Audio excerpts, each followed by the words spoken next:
My name is Tamara, and I guess you could say I'm a widow. It's been a year since my husband passed away. It's a title I never thought I'd have, but life has a funny way of changing things when you least expect it. Travis and I were deeply in love, the kind of love you read about in romantic books. We met in college, where we were figuring out love and life together. Travis was amazing, a charming guy with a smile that could light up even the darkest day. We were that couple everyone secretly envied, and life was good. We thought we had all the time in the world. But let me tell you about Travis' background. He had a tough childhood. His dad passed away when he was just a little boy, leaving a hole in his heart that never quite healed. His mom, Carolina, was something else, and I mean that in the worst way. Instead of being there for Travis when he needed her, she was off chasing her own love stories. Travis was practically invisible to her. Carolina remarried a wealthy man named Frederic, who lived in a completely different world. She cut ties with Travis like he was nothing, focusing only on her new husband's money and the fancy life they had. Frederic bought her a house, cars, and many other things, and she acted like Travis was just a nuisance. It was heartbreaking to see Travis struggle with her indifference. When Travis proposed to me, our life was stable and secure. It seemed like the perfect time to share the news with his mom, hoping it might help heal their broken relationship. So we went to her fancy mansion, full of hope. But when we got there, she couldn't have cared less. It was like Travis was a stranger to her. She barely acknowledged us, let alone our big news. It was clear she didn't care about us at all. That visit was eye-opening. When we stood at her doorstep, her coldness was shocking. "Hey Mom, it's me. It's been a while," Travis said. "Oh, Travis, why are you here? And who is this?" Carolina replied. "This is Tamara, Mom, my fiancé. Nice to finally meet you, Carolina." "I've heard a lot about you," I said. "Fiancé, huh? You're engaged, and that's why you're bothering me?" Carolina asked. "Mom, we thought you'd want to know." "I've missed you," Travis said. "Missed me, Travis? It's been years." "I've moved on," Carolina replied coldly. "Mom, please just listen. We're getting married soon, and we'd love for you to be part of our lives. We live just half an hour away," Travis pleaded. "Rebuild what exactly, Travis? I'm busy. I have a new family and a new life. I don't need reminders of my past," she snapped. "We're not trying to remind you of anything, Carolina. We just thought you should know about our wedding plans," I added. "Wedding plans? How quaint. But I've got plans of my own, plans that don't involve you or Travis." "I'm sorry, kid," she said dismissively. "Mom, why are you doing this?" "We're your family," Travis said, his voice full of pain. "Travis, I don't have time for this. My husband Fred will be back soon. He's the one who matters now," Carolina said. Her words cut deep, rejecting her own son like that. How could a mother be so selfish? Travis was devastated, and I felt his pain. But life went on, and we got married. Our wedding day was magical, and as I walked down the aisle toward Travis, I knew I was making the right choice when I married Travis. We exchanged vows, promising to stick together no matter what. Our first year of marriage was filled with beautiful moments. We lived in a cozy little apartment that we rented while saving up for a house. It was just the two of us, so the apartment seemed perfect. Travis was the most loving and caring husband. He would surprise me with breakfast in bed, and every day felt special. We created little routines together, lazy Sunday mornings with pancakes and cuddles, and adventurous Saturday nights trying out new restaurants. Travis always remembered the little things, like how I liked my coffee and my favorite flower. We talked about our dreams, our future, and how we wanted to build a family together. Our first wedding anniversary was supposed to be a magical evening. I went all out with scented candles, flowers, everything. I was just waiting for Travis to come home from work so we could enjoy a fancy meal and toast to our love. But life had other plans. Instead of Travis, the phone rang, and it wasn't good news. It was the police. telling me that Travis had been in a car accident on his way home. All those romantic plans, all the effort I put into making the evening special, it all fell apart. The dinner sat there, growing cold, while I rushed to the hospital with my heart full of fear. I paced the hospital corridors, praying that Travis would be okay. But the doctors gave me the heartbreaking news. There was nothing they could do. They said he had a day or two left at most. It was a gut-wrenching moment. They told me I could go in and talk to him one last time. When I entered his room, I was overwhelmed with emotion. We held hands, tears streaming down our faces. It was all in God's hands now, and I clung to the hope that a miracle might save him. Tamara, I don't know if I'm going to make it, baby, Travis said, his voice weak. The doctors say it's touch and go. Travis, don't say that. You're going to pull through. You have to, I replied, trying to hold back my tears. Tamara, I love you so much. Whatever happens, just promise me that you'll be happy and that you'll find love again. I couldn't have had a better life. Thank you. Travis, please. There's something else, he said, his voice faint. I bought us a house. It was meant to be our anniversary gift. It's a really nice one, in a great neighborhood, right next to my mum's place. I held on to some hope, I guess. I thought maybe if I was close to her, she might let me be part of her life again. I'm sorry, I feel like a fool now. Oh, honey, don't be sorry. You tried. The house is yours now. You're the owner. Do whatever feels right. I understand if you don't want a daily reminder of my mom, so you can sell it or live there. It's up to you. Travis, you're not going anywhere, I said, clutching his hand tightly as tears streamed down my face. I knew I had to make the painful call to Carolina. After all, Travis was her son, and the doctors had made it clear that he didn't have much time left, maybe just a day or two. I dialed her number, dreading the conversation. Carolina, it's Tamara, Travis's wife. I need to talk to you about Travis. He's been in a terrible accident, and the doctors don't have good news. They say he may not have much time left. Oh really, that's so sad. I'm sorry for him. I can send you the hospital address, she replied, almost dismissively. You don't know what I've been through lately. Frederic and I got a divorce, she continued, as if that was the most important thing. I'm sorry to hear that, Carolina, but Travis is your son, and he's in critical condition, I said, trying to hold back my frustration. I told Carolina she should come visit Travis at the hospital. Her response, I have a therapist appointment, so I won't be able to make it. Carolina, he's your son. How can you be so cold? He needs his mother right now, I said, shocked. Look, Travis and I haven't had a good relationship for years. He chose his path, and I chose mine. I don't see why I should drop everything now just because he's in trouble. It's about his life. Don't you want to see your son one last time? I pleaded. I don't know. Like I said, I have a lot on my plate right now. My condolences, Samantha. I'll try to be there for the funeral. Carolina, it's Tamara. You don't want to regret not being there for him when he needs you the most. I've already given my answer. Goodbye, she said coldly. I couldn't believe how selfish she was. Travis was fighting for his life, and she didn't even care. A few days later, the unimaginable happened. Travis passed away.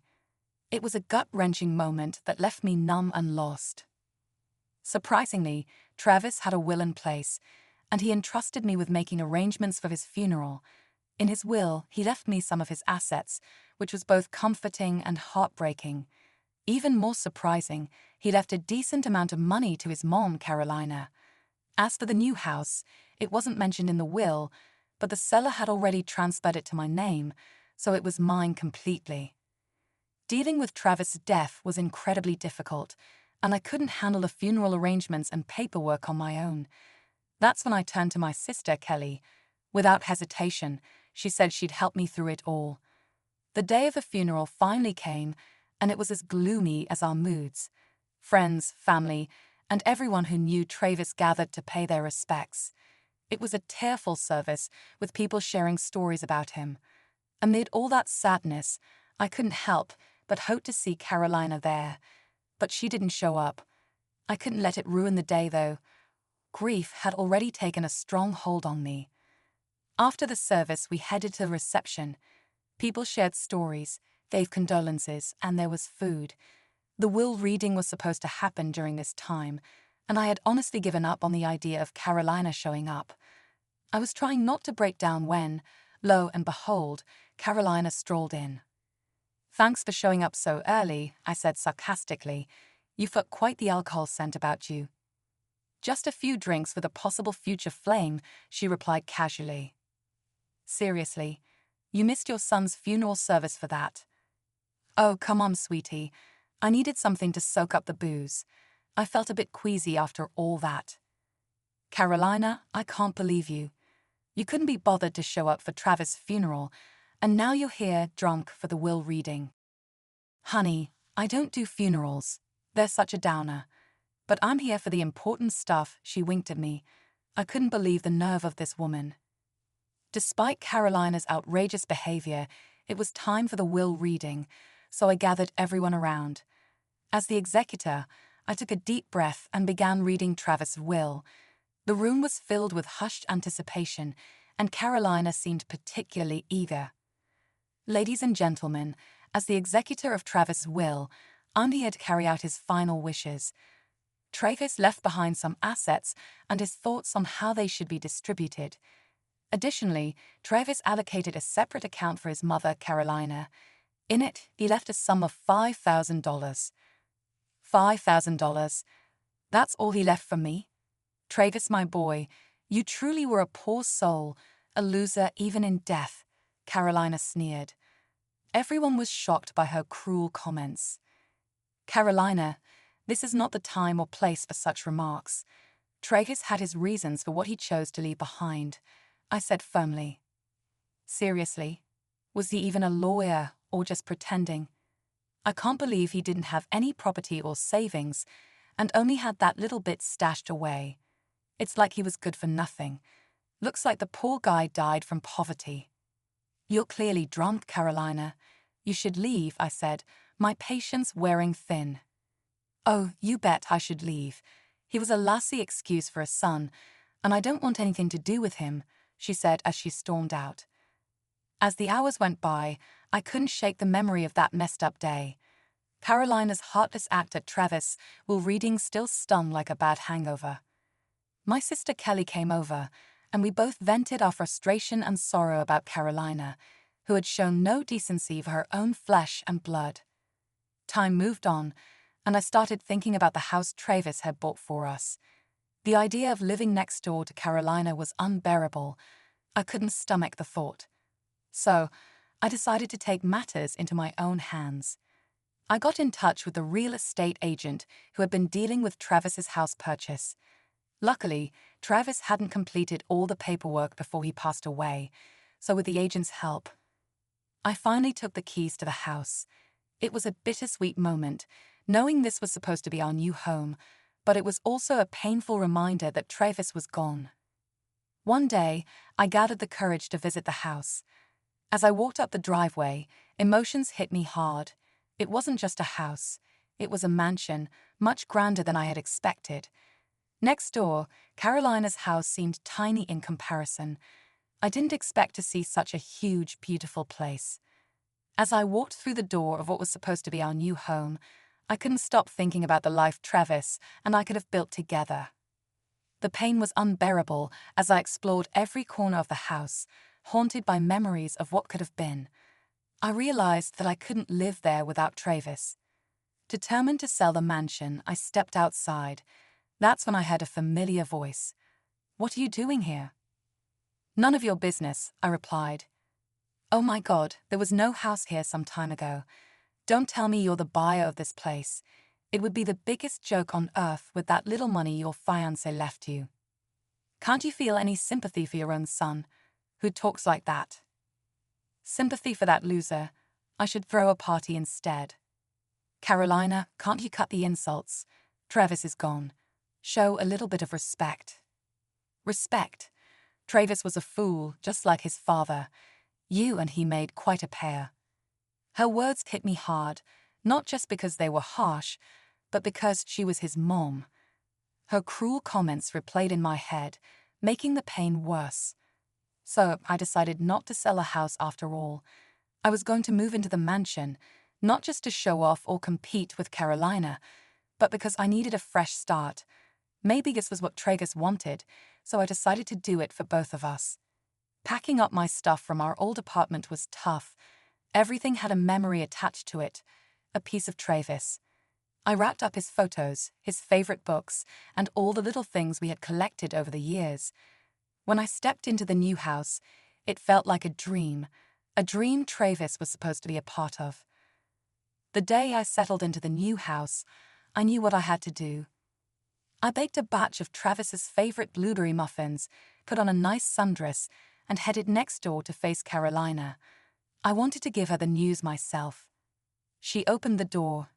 "Tamara, what on earth are you doing here? What is this?" "Hi, neighbor. I just moved in, and I thought I'd bring over some muffins I baked." "What? How? When? Why?" "Let me break it down for you, Carolina. Travis bought this house for us as an anniversary gift. He probably used his savings." "Travis did that? Why didn't I know about it?" "Because, Carolina, you were too busy with your new husband and counting his money." "Tamara, I didn't know." "Of course you didn't. You've always been absent, from not visiting Tragus in the hospital during his last moments to skipping his funeral service and just showing up for the will reading." "I made some mistakes." "Some mistakes. Carolina, you've been cruel and disgusting. You ridiculed Travis when you found out he left you very little in his will. You didn't even give him the respect he deserved." "I never realized how much I hurt him until it was too late. Please, Tamara, I'm genuinely sorry." "Sorry now that you found out your son had some money left for you. Love should have been unconditional. You know what, Carolina? Enjoy the rest of your life seeing my face every day as a constant reminder of what you did to your son. It's been a whole year since Travis passed away. They say time can heal wounds, but that doesn't mean the scars disappear. I'm learning to carry on, step by step. Carolina, on the other hand, is spiraling down a different path. It's hard not to notice her from my home right next to hers. She's been using alcohol as a crutch, drowning her sorrows, or maybe her guilt, who knows. Every time we run into each other, she has a look of guilt, shame, and regret on her face, and I can't help but feel a bit of sympathy for her at times. She missed out on so much when Travis was alive, and her absence during his darkest moments, even at his funeral, is something I can't forget or forgive. One thing I've learned through all of this is that being a bad person doesn't get you very far. Sure, you might gain some material things, but you lose something much more valuable, yourself. People who are dishonest, cruel, or selfish might seem like they're winning in the short term, but in the grand scheme of things, they don't last long. It's the ones who show love, compassion, and kindness who leave a lasting legacy. So my advice to anyone reading this is simple: be a good person. It might not always be easy,